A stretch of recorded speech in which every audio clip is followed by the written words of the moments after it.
All right. Thank you, Kim. Thank you, Tony. Thank you, Bree. Good morning, everyone. Happy Tuesday, March 11th, 2025, for our March user group meeting, our second user group meeting of the year. Excited to have everybody with us. We've had a fun start to procurement month and happy procurement month to all of our procurement professionals out there.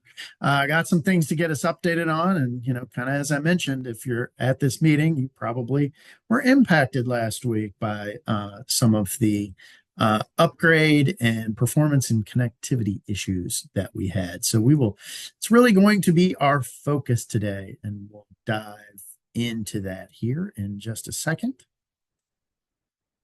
And if you're new to the user group or you're watching this as a recording, uh, come on to the eVA homepage. You can get signed up for the user group to join us live. Kim does a pretty fun thing at the beginning where she kind of brings everybody in and asks a fun question and, kind of a focus on procurement month and some fun comments and exchange as we get started for our user group meeting. But without further ado, let's dig in. This is our agenda. As mentioned, Kim kind of handled our welcome, and I welcome everyone as well. Our real focus today going to be the upgrade. It is to version 180. We are up and operational, and so far, Thursday, Friday last week, yesterday, and today, having a good run of things, I think, for the most part. But we will talk about production and operations and just give a little high level overview of things that are going on. With any upgrade, and quite honestly, as you're well aware, with any software system, there tends to be some open issues and some things that we're working on. There were some issues that got generated because of this upgrade, and we will talk about those and what condition they're in. And how we're going to get some of those resolved. And then I do want to swing back. We talked in our January user group meeting about some new features. There's a couple other new features that we discovered. Some of that is having our email notification server and email servers and things back on, which we don't have in our test environments. So just a couple new features. I'll rehash some ones from January too, but just a couple things to focus on. And then we'll turn our attention here over the next couple weeks as we begin to settle in to our new version of eVA, some enhancement items, and some things that for the rest of 2025, you'll begin to see some of these things rolling out. Also, this is the March user group. April, we do not do a user group meeting, and we will typically send a communication out to kind of give you an update and some notes, news and notes about things that are going on. When we come into May, we'll absolutely be talking about additional enhancement items, hopefully doing some demonstrations and things like that around those enhancement items, and giving you some insight into areas in eVA as we begin to explore some of the new functionality that version 180 has given to us, and get into other projects and things to hopefully make your eVA experience new, different, and introducing all sorts of new and fun things. So just kind of giving you a roadmap there. But we'll talk a little bit here towards the end about some enhancement items that we know we're going to be working on in the short term. I always put this up as we get into April and May and we begin doing more regular releases. We usually do them on a monthly basis. We are doing some upgrade related releases right now, which we'll get into in a sec, for some of the issues that we identified and that you guys as users identified and made us aware of. But again, once we kind of get into that monthly release schedule where we're making a change every 3 to 4, 5 weeks or so, those release notes there that you see there will be updated. I know Tony had some plans to, spin through some of the things we've done and making sure the notes area is updated to the best of our ability.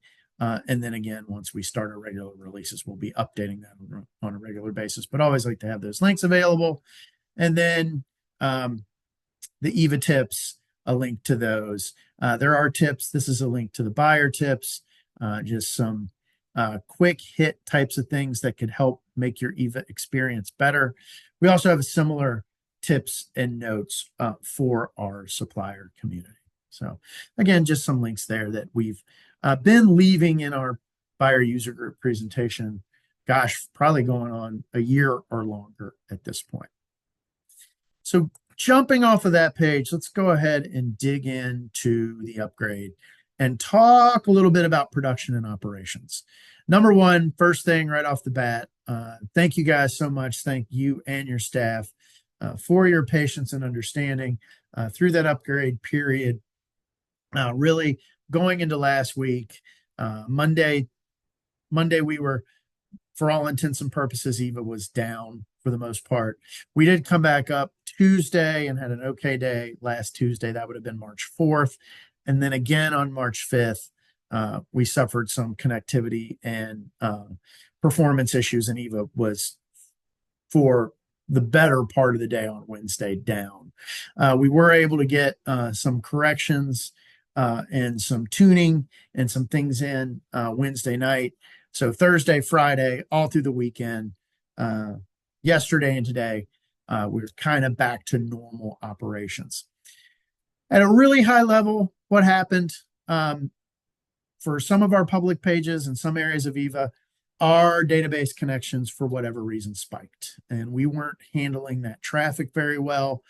We absolutely positively did performance testing going into this upgrade. We learned some lessons, I think, from that about really stressing the system, because what happened when we would bring up certain pages, and one of them, if you're familiar, from the VBO public posting page on a particular posting, the view details page, which takes you really into the details of the solicitation, attachments and bid tabulations and award and no award information.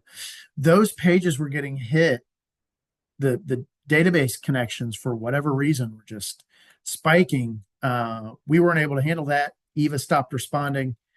Then the whole system would shut down, kind of from a protective measure. But again, lucky for us, some really hard work for our technical team from our partner in CGI. Got that figured out, got a patch in to be able to handle that traffic better late Wednesday evening, and we seem to be in really good condition going forward. I'll talk specifically about some other things that are going on and some issues and stuff like that. I know one of the pages that is back is the solicitation view details page. You may have noticed if you hit VBO buyer, and I'll go to this. We're going to do a little demoing and moving around EVA today. We had an intercept page up so that suppliers could respond to solicitations. We've removed all the language on that intercept page because, again, all systems are back up, all pages are back up. We are back to normal operation, and things seem to be going very well. You will notice on a lot of our public pages, that includes, VBO and some public searches and things like that, maybe the contract listing, things that are available to the general public and get a lot of traffic on them. You'll notice that CAPTCHA page, which is checking to make sure that you're a human and not like, a search engine or things like that. That can cause issues. You'll notice CAPTCHA on up. Hang on, I don't know why that. There we go. Sorry guys, I just had a screen blip. There we go. My Teams decided to restart. I think it might have blew out my share, but everything looks good. There we go. Sorry about that. But again, you might notice those CAPTCHA pages on those public pages. And we continue, and certainly our CGI team continues to monitor things very closely to make sure that we continue to have normal operation of eVA. So at this point, we feel pretty comfortable, and we're moving forward and really beginning now, kind of really starting Thursday, um, through these last couple of days, focusing on any issues that we identified immediately as part of the upgrade. And that's what we're going to dig into now. So, from an open issues perspective, again, it was sporadic. We did run into occasionally some rec approval errors where certain user profiles, particularly users who were just employees in your organization or set up as an employee, weren't able to approve requisitions. They got an error message. They couldn't technically access the rec based on some profile settings. Also, some of you, if you, some of the um, extra approvals that occur after queue management, we're having some issues. At this point, all of the rec approval issues and errors have been resolved. So we're very happy about that to kind of put those behind us. Those really, from our perspective, were very critical. And it was nice to get those all resolved. So we shouldn't be seeing any issues there. Another issue we're dealing with, that the P card details, when you send a P card order over to a supplier, and the supplier would then log into their supplier account, go to that particular P card purchase order, and then click the little button to decrypt the P card information. The P card details were missing or are missing. We didn't notice that right off in test. Of course, we went live. And then that function wasn't working in production. So something we're absolutely addressing and hope to get addressed this week and get that one knocked out. One area for some of our suppliers that do CXML order delivery, it's not a large number of suppliers, but it's a large volume of transactions. And I think about companies like Dell, Supply Room.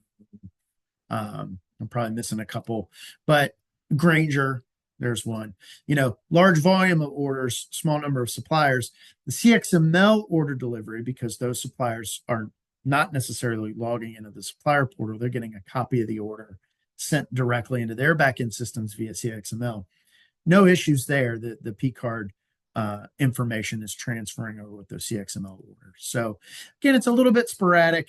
But something that we absolutely wanted to address, and those solutions are being tested now, and we're hoping to get fixes in this week, in the not too distant future, to get that knocked out.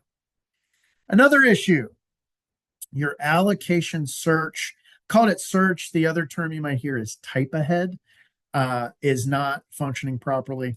Doesn't mean you can't pick an allocation when you're allocating your line items on the requisition. But the type ahead search isn't working. And for those of you that have large lists of allocations, maybe hundreds of accounts or cost centers or funds or, whatever allocation fields you're using, if that list is large and you were using that type ahead to quickly search and pick the allocations you needed, that is blanking out and not working properly. And unfortunately, the workaround is a little painful.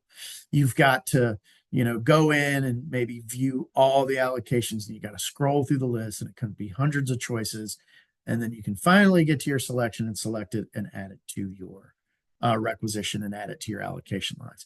Certainly a painful workaround in this case.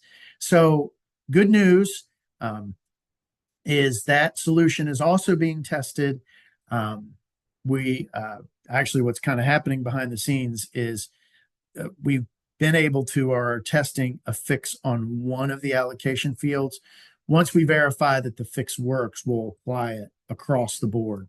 I think there's 30 or 31 different fields that could be used or could be configured at an organization. So then we'll apply that fix across, the entire breadth of the allocation fields that are available, and get that working again. Again, that solution is being tested, and again, hoping to get that resolved this week as well and put that one behind us. So the workaround from a P card perspective, if the supplier doesn't get your P card number, they can call you, you can call them, you can give them their P card. That's not a terrible workaround. We understand the allocation one is a little bit more painful, particularly for those organizations, that again are larger and might have a very detailed and numerous allocation structure. One of the other workarounds, if you're not using it, is to use or set up allocation templates. Again, setting up the templates, you've got to go through your various allocations to get those templates set up, but that could absolutely speed up that process. Now, again, if you're one of those organizations that you're doing 400 different, allocation combinations, that becomes a challenge. But certainly allocation templates are also something that can be used. And I'll drift over to that area as well today while we're, going through some of the demo stuff we're going to do here a little bit later in the presentation. So moving on along here, a couple other things you might have noticed. This really kind of impacts where we're really seeing it right now. The allocation search being a little bit separate. Some of the search filters are blanking out some search results. We think we've got that narrowed where it's really the user search. So this only really impacts your user managers at this point. But you can go in, and the example I have that I can actually recreate in my own world is you go into user search and you say, okay, show me, this type of user. And then I want to see who's in like a deleted status because I want to go through and look at those users. And then I go up and I maybe put in somebody's name. And even though I'm getting search results, as soon as I use the keyword search, it like blanks out the results, even though that data is still there. So something going on with that. It's a little bit sporadic. It's kind of been hard to put our finger on that one. But we think we've got some things narrowed down. And again, that solution is also being tested where we think we've hopefully got a solution for that. And hopefully we'll see some resolution on that maybe this week as well. There are occasionally some punch out errors. Moving on to this next one, and the punch out errors are when you're actually bringing items back into your requisition. You'll get an entry, so you'll go into a punch out catalog, you'll shop, you'll add multiple line items, you'll attempt to bring that cart back into eVA, and you get an error that says no data entry items added or something like that. It's just basically looks like the items didn't come back. Funny thing is, if you go to browse requisitions, the punch out requisition with the line items actually does create itself. And it's not impacting every single punch out catalog. I think there's some specific ones that are showing this particular problem. So the impact's kind of limited. You yourself or your end users may not have even seen this, depending on what punch out catalogs you're shopping with. But again, limited impact. We're still looking at that. The good news is the requisitions actually do create. It's just kind of a confusing message that you get back from those. But again, if you run into anything like that, if you see those, please reach out to us. Please reach out to customer care. We'll get that reported. Again, kind of a limited impact, a little bit sporadic, but certainly something that we want to get resolved, and we're still looking into those issues to get that fully resolved. Next one, sourcing. For those of you that have access to our sourcing module and issue solicitations, anything from those of you that issue quick quotes, all the way up to our complex sealed solicitations, RFPs, IFBs, things like that on a more complex level. Oddly enough, at the send and publish step, you can run into, and again, it's a little sporadic, but you can run into an issue where you get an error message that the supplier doesn't have a valid contact. So kind of some weird logic that's happening there within iValue. There is a very valid workaround for that. Depending on the size of the supplier list that's built, you can deselect the individual suppliers that don't have a contact, or, and this is what I think you should do because it's the fastest, if you click the link in the header, you can deselect all the suppliers on the contact list, hit the send and publish step, and boom, away the solicitation goes. To be clear,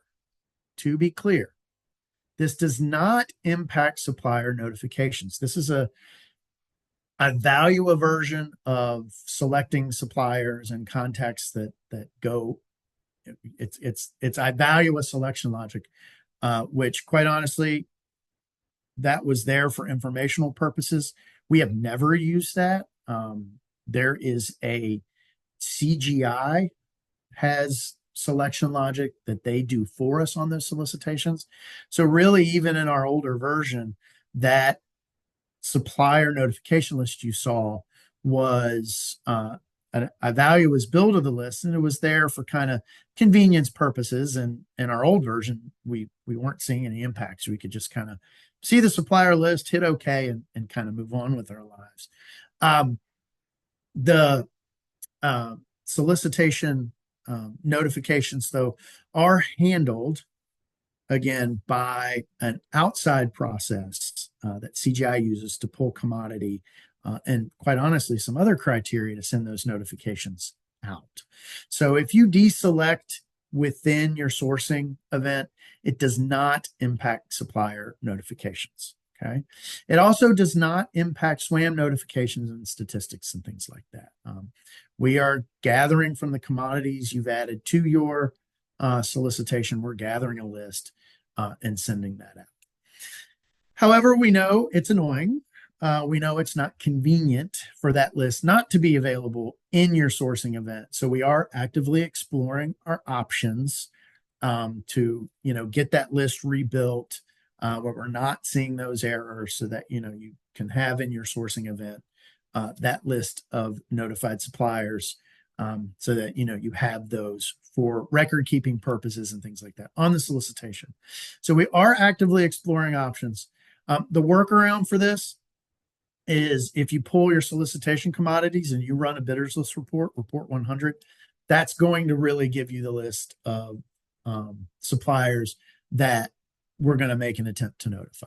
So again, workaround is deselecting the individual suppliers that are missing contact, or quite honestly, all the suppliers. It will not impact the notifications that go out. Does not impact SWAM statistics either. But we are committed to exploring options to make that more convenient for you guys, and get that where you got a little bit better package there. But again, workaround, if you are concerned, you can run that report 100 that's within the Report and Resource Center, and run a bidders list report there if you need to. All right, who did I notify? To package that up, add that as an attachment back to the solicitation, or keep it for your records. That's one thing you can do. So we'll keep you guys posted on that one. Again, kind of exploring our options around that to make that process better for you guys. So that's sourcing. Some other things that we've picked up on. We had a supplier reach out to us, and they got they had submitted a response to an RFP, and everything went in fine, and they got their bid in on time, and they were good to go. But the email they got, the date and time submitted was a little off. It was actually earlier than when they really submitted. They submitted this particular example. They did their response right around 12 noon. But the email came in and said that they did the response at like 10:30 in the morning. So had a little difference in the time. The date was right, but the response time was off on their email verification. Now, the good news is suppliers are getting their email verification when their response is accepted by the system, which that's good. But the date and time, and I shouldn't even say date. That's really the time. The time was not accurate. The date was accurate. The time was not accurate. It's sporadic. We're not seeing this everywhere. Again, kind of a sporadic issue. We have identified where we can fix that. It's looking like the April April or May to get that particular issue fixed up. Obviously, it is an email. It's a feel good. Certainly, the date and time recorded in eVA are the official date and time. It doesn't change the supplier's ability to respond or respond on time or anything like that. But it can be confusing if that email is off a little bit. One of our new features that has come in is the messaging function. And we're actually going to look at this because I think it's really cool. But now with the messaging function, you can actually and I'll show you this, you can actually a member of your team or an eVA user, and they will get an email notification if you them. You can also assign tasks to people, and you can them and assign it as a task and say, hey, you need to look at this and tell me when you're done. And, you can mark the task off. We did get a couple mentions of the email notices not going out. We did get a couple reports of that. We're looking into it. That could have been because of the last week, Monday through Wednesday, issues that we had. We've absolutely got this situation reported and we're looking at it. I am going to show it to you today. If you're not familiar with what I'm talking about, kind of a cool feature. I thought that was new to us. We knew the messaging feature was there, and it's our messages are in our header of eVA now and a little bit better consolidated.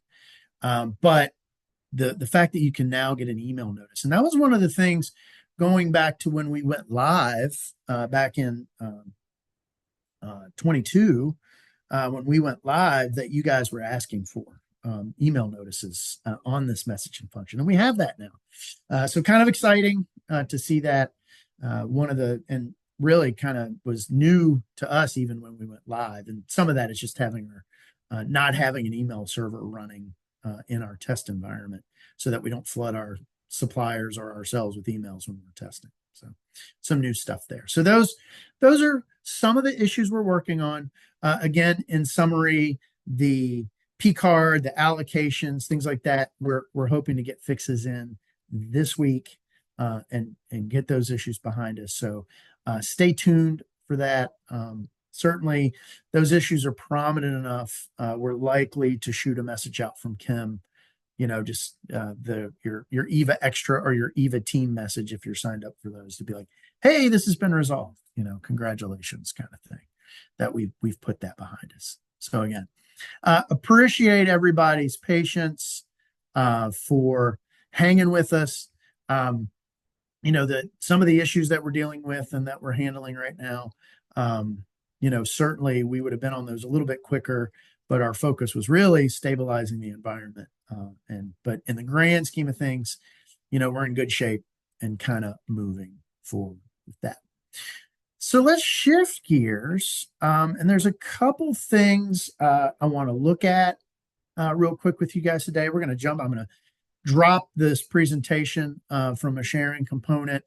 We're going to jump in to eVA and navigate around a little bit and talk about some things. I missed this first one.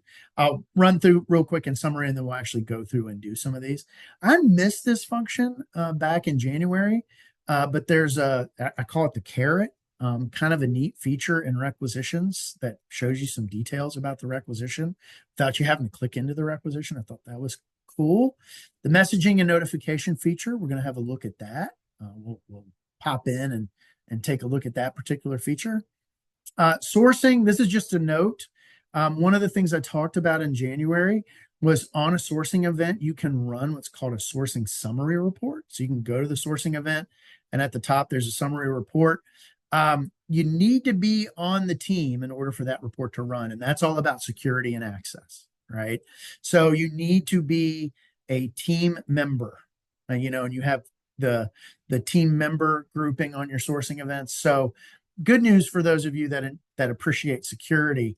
You can't have somebody even within your organization, come to your sourcing event and run that summary report if they're not associated with the sourcing project itself. So kind of a little security feature, but we just wanted to make that clear for you. I don't know that I need to show that to you, but if you ever have somebody approaching you and being like, hey, I tried to run your sourcing report and nothing came out, well, they're not a team member on your sourcing project. So that's a little security feature I wanted to kind of get out there for you. The other thing, and again, just to note before we get into the demo here, be mindful. This is just a good, like, public service announcement here. Be mindful of your close date and time. One of the things that we do when we have upgrades or we know the system, if we're doing a maintenance or we know eVA's going to be down over any period of time, we typically do those over the weekend. We run a report that just kind of says, hey, give us the solicitations that are closing within this window.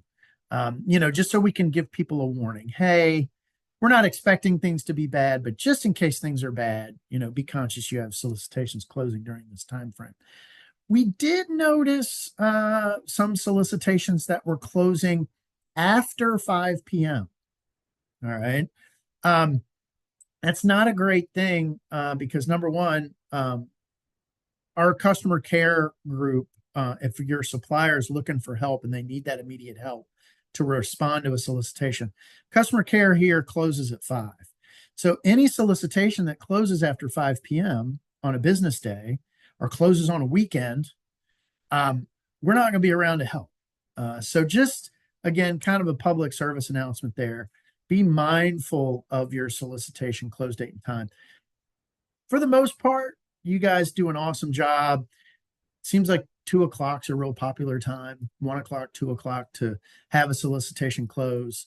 But again, we did notice a few with, closing on the weekend, closing after 5 o'clock, just some things to keep in mind, when you're setting up those solicitations that, make sure that, closing it during normal business hours, you'll have us there and have our eVA customer care team there to help your suppliers if they're struggling to get their response in. I want to talk about dashboarding real quick. The default dashboard did change, and we'll have a look about that. Just a reminder, the punch-out shopping navigation is different. I demoed that back in January. You are returned to the requisition, which is great, but just wanted everybody to be conscious about that. And then again, talked about this earlier, but allocation templates.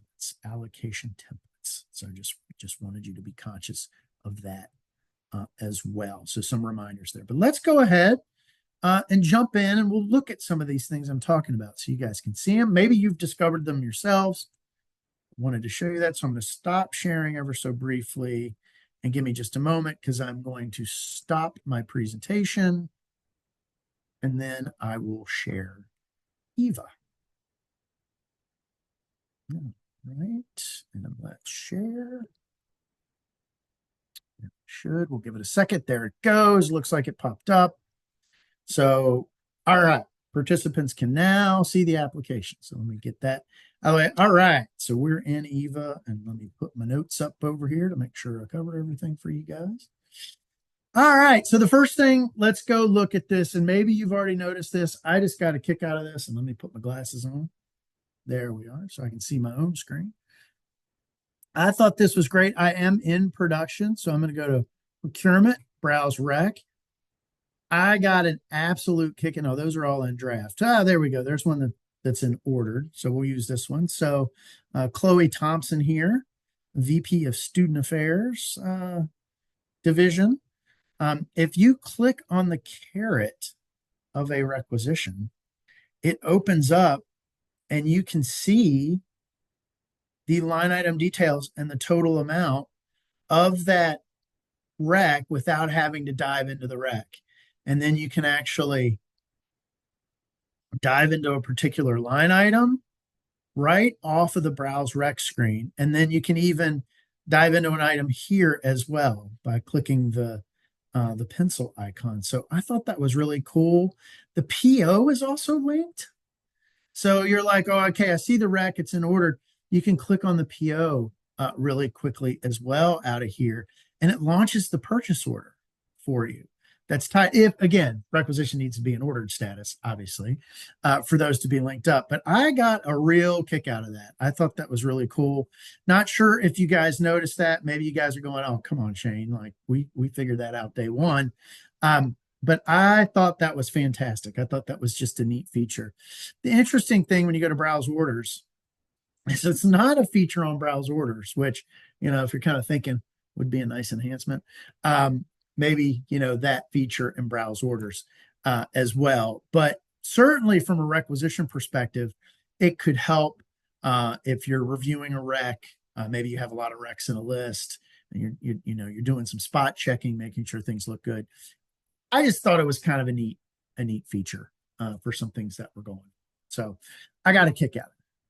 So let me shift gears. I'm going to bring up a particular rec here so I can do some messaging. And I'm going to apologize to Joanne and Tony and some other folks that are working because I'll probably start sending Tony messages, and I'll probably you'll see some messages to Joanne. Let me bring up Charles here. So Charles Davis, he's our support specialist here on our team. If you hadn't had a chance to meet Charles, very nice guy. He did a rec for us. We do advertisements for those of you that are messing around with legislation. We do advertisements in this thing called the Red Book. I hope you saw our advertisement this year. It was super cool. So I'm just using this requisition as an example. Now, one of the cool things you can do is you can hit the down arrow there and you can kind of see, so we paid for this advertisement in Virginia Capital Connections. You can get a little summary there. But if you go into the rec itself,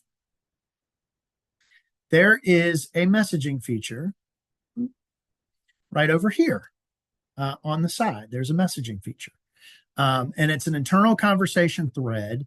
And this messaging feature is tied to this particular transaction, this requisition. And you can see that I chatted and I added Joanne Bryant, who's on our team. And I said, "Hey, Joanne, I'd put her in to make sure she had a look at this one and make sure she approved it." And she wrote back and told me thanks. And, I was literally using this in production to make sure, Joanne was aware. And by adding her, it actually sent her an email. So as an example, if I wanted Tony to look at this, and I think Tony set up as Tony. Yeah. So I wanted Tony Jordan to look at this. I could add Tony. I could say, Tony, need you to check out this rec.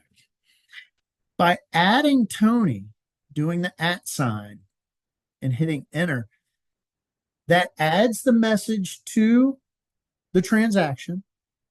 It actually sends Tony an email. So now Tony will get an email because I have specifically pointed him out, and he'll get an email tied to this message, tied to this transaction that he needs to go look at his messages to check this out.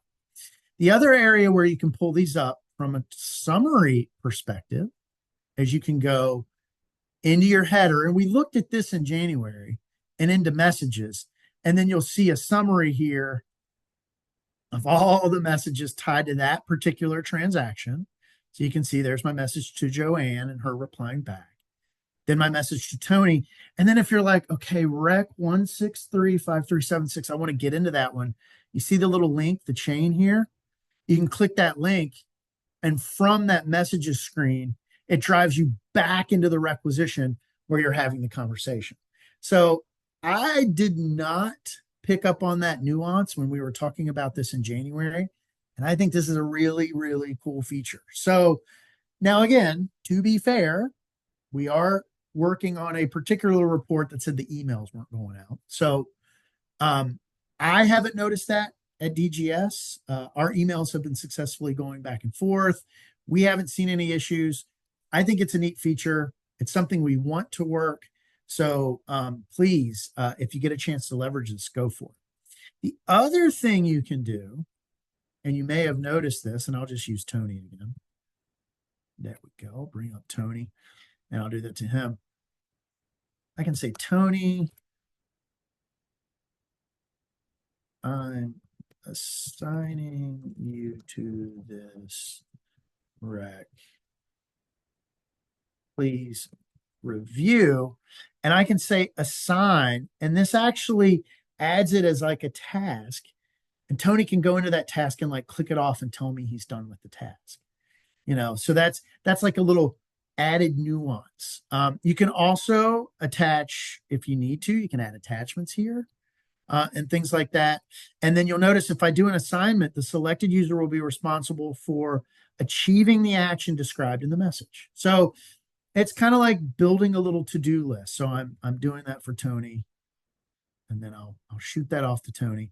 And now Tony has an assignment, and then you'll notice there I can track for this requisition that there are actions assigned to other users.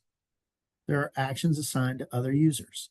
So kind of a cool thing. And I think I'm looking, you get a little email message that something has been assigned. And then if I click up here, you're seeing, hey, there's still remaining actions on that particular transaction. And you can see the little clock there, because this has been assigned to Tony and he actually needs to go in.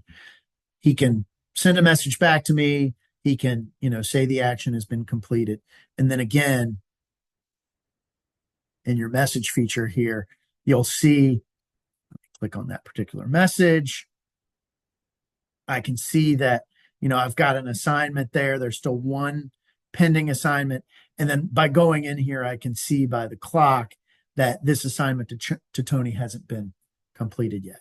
So some really neat ancillary features that I wasn't quite as locked in on when we talked back in January. So that's a pretty cool one that I wanted to show you guys today, or at least I hope you feel like it's a cool one. So heading back out, let's look at something else. You may have noticed, and you may not care, but you may have noticed that the dashboard, when you log in, it is different. There are a lot more options there. For those of you that don't care, you're not using this dashboard, you're ignoring it, it's not an impact to you. You can turn your ears off, right now. But again, a lot more options were put into here from quick search for products. This is really the same as that shop search for products. It's just on your dashboard. Some information about, and notice invoices is sitting there, but some information about recs and orders and things that are going on. There's some QM stuff. I don't do a lot of purchasing, but previously purchased items. There's category shortcuts were really, catalogs that are loaded based on these commodities. A shopping list feature, which is kind of interesting. Played with this a little bit when you're in, I'll show you real quick. When you're in search products, you can build shopping lists. So if I want this insurance from Island Marine, you could create a shopping list that you could use. Not a feature I've played with a lot, but certainly something that's there. And then heading back to the dashboard, browse history, so you can see the things I've been browsing and playing around with. Your to-do list, which is your approvals, and then order status. But you'll notice I'm not using too many of these widgets outside of probably the to-do list, and maybe some of these functions up here. If you want to change this, delete this stuff, you don't like it, you can click customize. Anything that has a wheel on it, if you click the wheel, you can delete that particular feature, right? You can delete it, okay? Like previously purchased items, let's say that's just something I don't use. I can hit delete, hit okay. That removes that. Now it leaves a gap. So you're going to need to shuffle your screen around, and I'll move that up, and I can, move these up. So it might be where you look at this and go, who cares? That's too much work.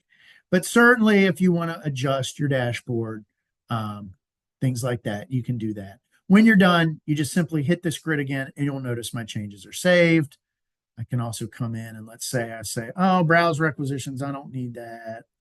I'm going to go in here, click the wheel, hit delete, confirm the delete, save it, and I go, oh dear, I didn't want to do that. You can come back re-click that, and you can always restore the default settings. I know some of you have played with this. Some of you have your own very custom setups that you don't want to mess with. Certainly, like I said, you can turn your ears off on this one, but certainly something you can do if you'd like to clean up your dashboards a little bit. Maybe you really want that to-do list to be at the top. You can move things around and play with it. And again, when you're done, you just simply hit that dashboard and boom, locks it in there. So your dashboard is locked back in. But again, just something I wanted to show you. If that doesn't bother you or you don't really care, just ignore it. Go on with your life. The other area that always good to look at, we go into a lot of different areas to search for recs or search for our sourcing projects or browse for our contracts or browse suppliers. You can always do this search here, which is a global search. I'll use them here. Blue Ridge Fence and Window. It's a supplier I'm very familiar with out of the Shenandoah Valley. And then I search for Blue Ridge Fence. I can see their suppliers. Oh, look at them. They have some contracts, good for them. And then some purchase requisitions that went to them. A couple orders, some various items. Now that changed from Blue Ridge Fence to Fence Materials, but you get the idea. Kind of a quick global search that kind of looks over everything. So always a handy feature. And I also mention allocation templates. If that's something you're interested in using and you're not currently using them, go to procurement. You can browse or create allocation templates. I'll just hit browse allocation templates. And you see I have one little template, and that is for my particular cost code in production for eVA. Although certainly I got a funny little error message there I'll knock out. But there is my allocation template for cost code 609. That's the cost code and my little accounting allocation for eVA. And here, I'll dive in there and you can see it. One of the things you may need to do if you set this up in a previous fiscal year, you can come in and update the fiscal year and hit save, and that'll update your allocation template if you have an older fiscal year. But you see I've got a very small little thing here, and it's even in my admin support client. It's in my little production test client, but you can see my little allocation template that I built there. So just something handy to do, particularly if you have some common line allocations that you're consistently doing. Always a good idea to build out those allocation templates. So that's it here for sharing in eVA. I've got one more slide I want to do, so bear with me just to talk about some future enhancements. Give me a second to bring my slides back up and get my presentation going again. One last slide. I know we're running right up on time, but I can see those questions being answered by Bree and Tony and Kim because they're amazing. Let's get presentation. Hey, Shane. Yes, sir. Can you quickly show how to customize the home screen? We've had a bunch of people asking about that. The dashboard?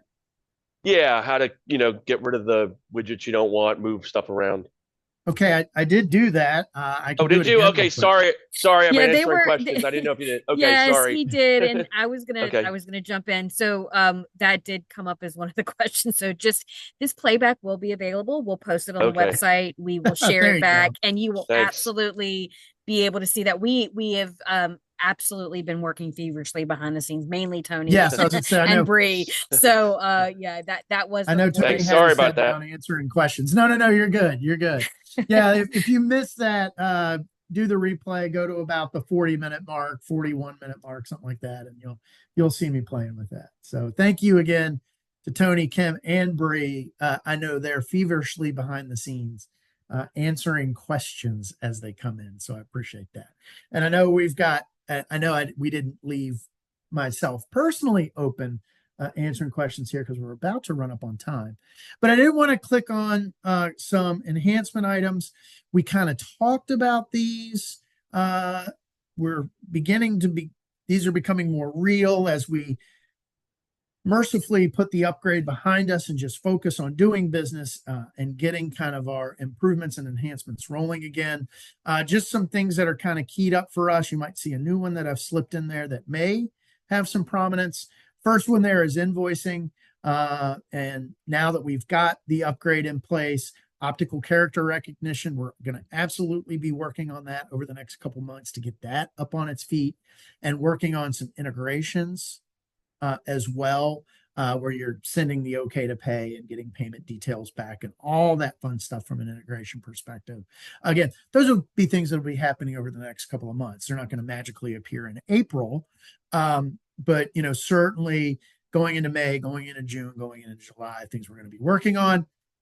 For those of you that are forum attendees, both in 23 and 24, and I hope we see you in 25. Transaction print updates. Tony's done a great job of getting all those consolidated. We're going to begin working those in as well and improving like our receipt print, PO print, requisition print, all that fun stuff, and getting those prints kind of cleaned up and ready to roll. Kind of slipped in a new one, all around supplier cleanup. Certainly some of our issues with having supplier contacts that weren't valid in our sourcing events. You don't see that as much in test. You certainly see it in production. Kind of threw our radar up. We need to get serious about our supplier database. We've got a lot of active suppliers, but a lot of active suppliers that aren't doing any business. And they haven't gotten a purchase order. They're not logging in. They're not responding to solicitations, but they're jumbling things up for you guys. Or we have a supplier and they have 400 locations. So things like that, we're going to get serious about that in 2025 as well. And then analytics. I know if you went to the forum in 24, you probably saw a presentation from Radford and they're doing some great stuff. Well, we're really going to try to put some focus on analytics in 2025 as well, and give you guys some wins there. So those are a couple of things from an enhancement perspective. So thank you guys for staying on with me today. I know we are 1 minute over. Sorry that I ran a little late. Appreciate everybody coming in and joining us today and jumping on the user group. Again, I've said it a couple times, but I'll say it again. Thank you guys so much for your patience and understanding while we went through this upgrade. We absolutely positively didn't want to be quite that disruptive. But again, your patience, your understanding. We had so many nice messages from folks who said, hey, hang in there. We know you're working hard. And I can't tell you how much our team appreciated that. But looks like we're on the good side of it. We're going to get some of these issues cleaned up. And then, like I said, that May user group, hopefully we'll have some fun enhancements and cool things that we're looking at in May. And I'll just remind everyone, if you, for whatever reason, need one-on-one assistance, we have a buyer assistance request form you can complete, and our eVA customer care specialists will evaluate what type of support you need, get you routed maybe to your account executive, or be able to follow up with a phone call directly to you to walk you through whatever assistance you might require. If there was something that we didn't touch on, because we did get a couple of questions of like, oh, I wanted to see this, or maybe, how do you do that? Just remember that customer care is there, your account executives, or you might have internal support through your organization for the use of eVA. So we're always there to kind of help you on some level. So just make sure that you reach out to those resources. We appreciate everyone taking time out to join us today. All of the great interaction, the questions, feedback even, and just a general comment. And overall, just thank you for your patience last week, the grace that you've extended, and thank you for your continued dedication to your profession. Thank you for putting that pro, as we've said before, in procurement, and happy procurement month. We will see you the next buyer user group in April. Bye guys. Thank you.